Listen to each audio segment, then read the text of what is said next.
সেইটোৱে সপোন এই ট্ৰেইনিংটোৰ। তোমালোকে ইয়াত কমিউনিকেশ্যন স্কিল শিকিব পাবা, লিডাৰশ্বিপ স্কিল শিকিব পাবা, ফাইনেন্সিয়েল লিটাৰেচি পাবা, তাৰপিছত কমিউনিটি মবিলাইজেশ্যন, নেশ্যন বিল্ডিঙত তোমালোকে কেনেকৈ কণ্ট্ৰিবিউট কৰিব পাৰা।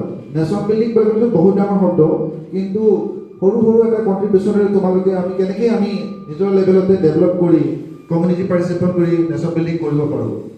অভাৰঅল এইখিনি কথা, আৰু বেছি দীঘলীয়া নকৰোঁ। শেষৰ দিনাখন আজি আমাৰ ইনভাইটেড ৰিচৰ্চ পাৰ্চন আৰু অহাকালি থাকিব, আৰু শেষৰ দিনাখন আমি তোমালোকৰ লগত আমাৰ মাই ভাৰত কেন্দ্ৰ কেনেকৈ কাম কৰে, কমিউনিটি মবিলাইজেশ্যন আমাৰ লগত তোমালোকে কেনেকৈ ইনভলভ হ'ব পাৰা, এইখিনি বিতংকৈ আলোচনা কৰিম, ইণ্টাৰেকশ্যন কৰিম।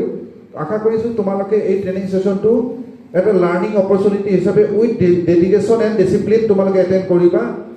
ক্লাছবিলাক কেতিয়াবা দীঘলীয়া হ'ব পাৰে, ব'ৰনেছ আহিব পাৰে, আমি তাৰ মাজত এক্টিভিটি ইনক্লুড কৰি তোমালোকক এই ট্ৰেইনিং ছেশ্যনটো আমাৰ এটা কি মেমৰি কৰিবৰ কাৰণে চেষ্টা কৰিম, সুন্দৰ মেমৰি এটা লাইফৰ কাৰণে, যে ইয়াত তুমি যিটো শিকি গৈছা সেইটো যাতে ইন ফিউচাৰত তোমালোকৰ ক'ৰবাত